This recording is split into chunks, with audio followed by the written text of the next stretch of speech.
नमस्कार दोस्तों, मैं डॉक्टर ए एस भदौरिया। हमारे यूट्यूब चैनल भदौरिया एजुकेशन पर आप सबका स्वागत है।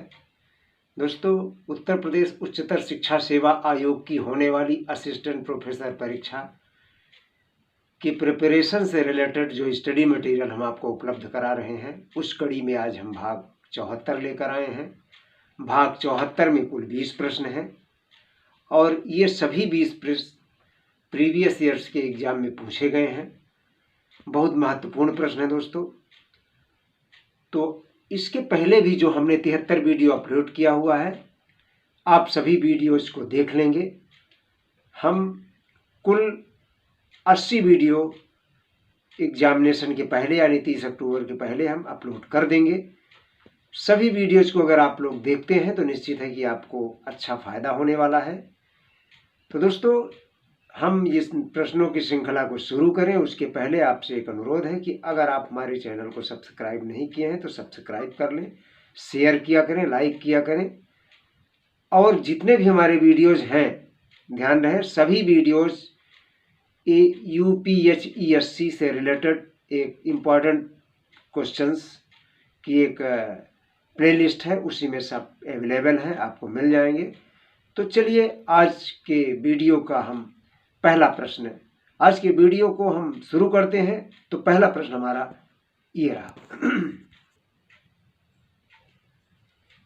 वर्गों में वर्ग कौन सी गतिशीलता पाई जाती है? तो वर्गों में ऊर्ध्वगामी गतिशीलता पाई जाती है, क्योंकि वर्ग में ऊंचा और नीचा का कॉन्सेप्ट होता है, ऊंच नीच होता है इसमें वर्ग में। तो या कि ऊंचे होगा या कि नीचे, इसलिए इसमें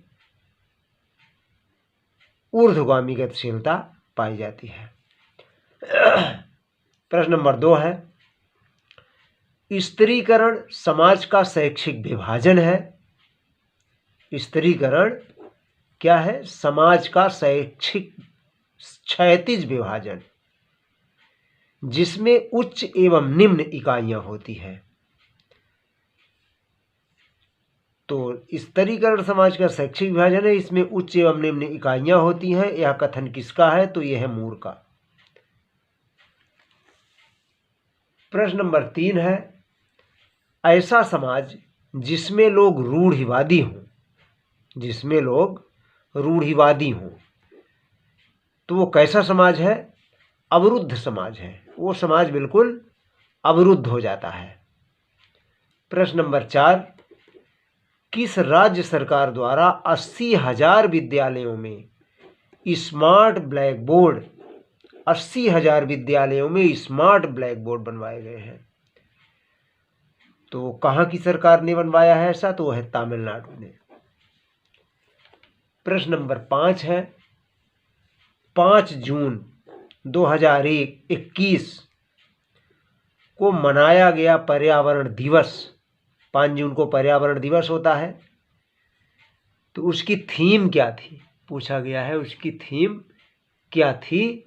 तो उसकी थीम थी रीइमेजिन, रिक्रिएट और रीस्टोर। प्रश्न नंबर 6 है, विश्व मौसम विज्ञान दिवस कब मनाया जाता है? तो यह है 23 मार्च। फिर विश्व जल दिवस कब मनाया जाता है? तो 22 मार्च को।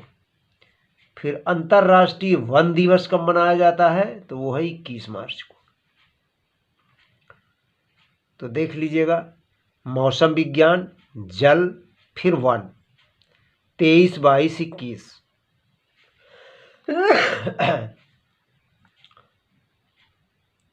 प्रश्न नंबर 9 है, निम्न में से किस अनुसंधान के निष्कर्षों को सामान्यीकृत नहीं किया जा सकता है?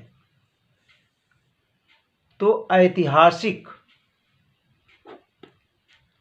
अनुसंधान के निष्कर्ष को सामान्यीकृत नहीं किया जा सकता है, उसको हर जगह लागू नहीं किया जा सकता है।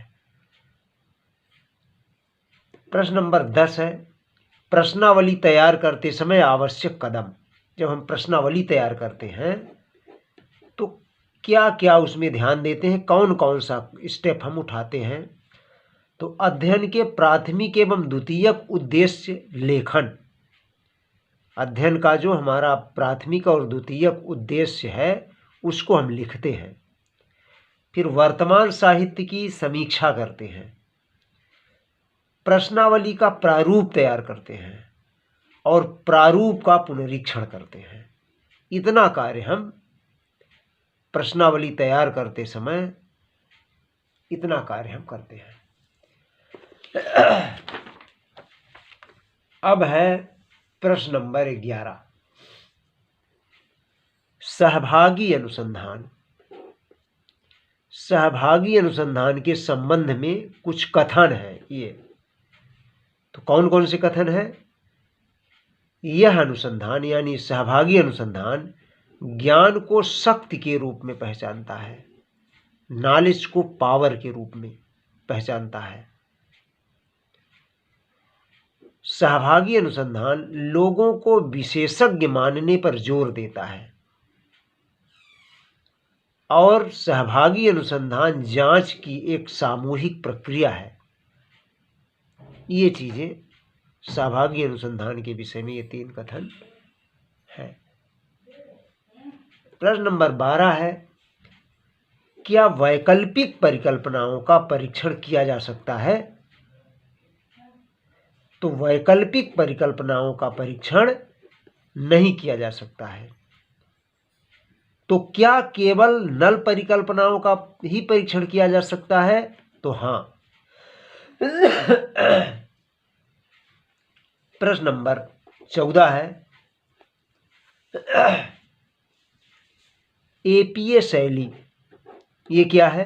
एपीए शैली संदर्भ को हम संदर्भ ग्रंथ सूची जो हम बनाते हैं, तो एपीए शैली का संदर्भ प्रारूप, मूलभूत नियम उसके हैं। तो लेखक का नाम उल्टा, अर्थात पहले सरनेम और फिर बाद में नेम। और क्या करते हैं? पुस्तक व जर्नल के शीर्षक तिरछा करके लिखते हैं। पुस्तक को जब लिखते हैं तो ये ध्यान दिया जाता है कि थोड़ा सा तिरछा करके लिखते हैं। और वर्णानुक्रम को में सूचीयन करते हैं। वर्णानुक्रम में सूचीयन यानी सूची बनाते हैं। का खा माने कि अगर हिंदी का है रेफरेंस तो उसमें का से शुरू करते हैं, का खागा। और इंग्लिश का है तो ए से, और इंग्लिश और हिंदी के रेफरेंस को दोनों को अलग अलग लिखते हैं। और दूसरी चीज़ यह है कि जब सन को हम जान लें, जो समय होता है, जो किस सन में कोई थीसिस कोई पुस्तक कब लिखी गई है, जो संदर्भ जो हम संबंधित साहित्य की समीक्षा में लिखते हैं, तो उसमें सन से सीरियलिटी जो सूचीबद्ध करते हैं तो वर्षवार करते हैं हम। प्रश्न नंबर 15 है, सेमिनार की विशेषताएं। अब सेमिनार में क्या होता है? यह एक अकादमिक अनुलेशन है, एकेडमिक इंस्ट्रक्शन है ये एक प्रकार का। इसमें प्रश्न करना, चर्चा करना एवं वाद विवाद करना शामिल होता है। इसमें कौशल युक्त व्यक्ति सम्मिलित होते हैं। जिन व्यक्तियों के पास कौशल होता है उन्हीं को सेमिनार में बुलाया जाता है। इसमें प्रत्येक व्यक्ति अपने कौशल का प्रदर्शन कर सकता है। इसमें जितने व्यक्ति बुलाए जाते हैं सेमिनार में, वो व्यक्ति जो चाहें वो अपने कौशल का प्रदर्शन कर सकते हैं। अब है प्रश्न नंबर 16, क्या सेमिनार में व्यक्तियों के बहुत बड़े समूह शामिल हो सकते हैं? तो बहुत बड़े समूह शामिल नहीं होते हैं, ये ध्यान रखिएगा। सेमिनार में बहुत बड़े समूह शामिल नहीं हो सकते हैं कि इसलिए कि सभी को मौका नहीं मिल सकता है। बहुत बड़ा समूह अगर हो गया है और ऐसे लोग उसमें शामिल हो गए हैं कि जिनके पास कुछ कौशल हैं, तो सीमित समय में उनका प्रेजेंटेशन संभव नहीं हो सकता है। इसलिए सेमिनार में बहुत बड़े समूह को नहीं बुलाते हैं, कम से कम लोगों को बुलाया जाता है। प्रश्न नंबर 17 है, जब शिक्षाविदों को व्याख्यान या किसी विशिष्ट विषय पर प्रस्तुति हेतु बुलाया जाता है तो वो क्या कहलाता है? तो उसे सेमिनार कहते हैं। शिक्षाविदों को सेमिनार में क्या होता है? शिक्षाविदों को व्याख्यान या किसी विशिष्ट विषय पर प्रस्तुति हेतु बुलाते हैं। प्रश्न नंबर 18,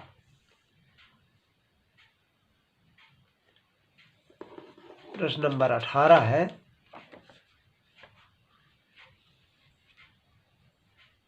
आंकड़ों के संकलन और विश्लेषण के प्रत्येक स्तर के लिए एक ढांचा बनाना। आंकड़ों के संकलन के लिए, इसके विश्लेषण के लिए प्रत्येक स्तर पर एक ढांचा बनाना शोध डिजाइन कहलाती है। और है अब प्रश्न नंबर 19वां है, सैंपलिंग केसेस का आशय क्या है? तो सैंपलिंग केसेस में आते हैं लोग, समाचार पत्र, माने जिनसे हम सैंपलिंग केसेस का तात्पर्य है जिनसे हम सैंपल लेते हैं, जो हमारे सैंपल हो सकते हैं। सैंपलिंग केसेस का मतलब जो हमारे सैंपल हो सकते हैं, जो हमारे न्यायादर्श हो सकते हैं। तो हमारे न्यायादर्श क्या हो सकते हैं? लोग, समाचार पत्र, टेलीविज़न कार्यक्रम इत्यादि। इससे हम अपने आंकड़ों को ले सकते हैं। जिनसे आंकड़ों को लेते हैं वही तो हमारे सैंपल होते हैं। प्रश्न नंबर 20 है, किसने चिंतन फलक यानी पैराडाइम की अवधारणा को स्थापित किया है? पैराडाइम यानी चिंतन फलक की अवधारणा को, तो वो है थॉमस कुहन। तो दोस्तों आज हमारे 20 प्रश्नों की श्रृंखला यहीं पे संपन्न होती है।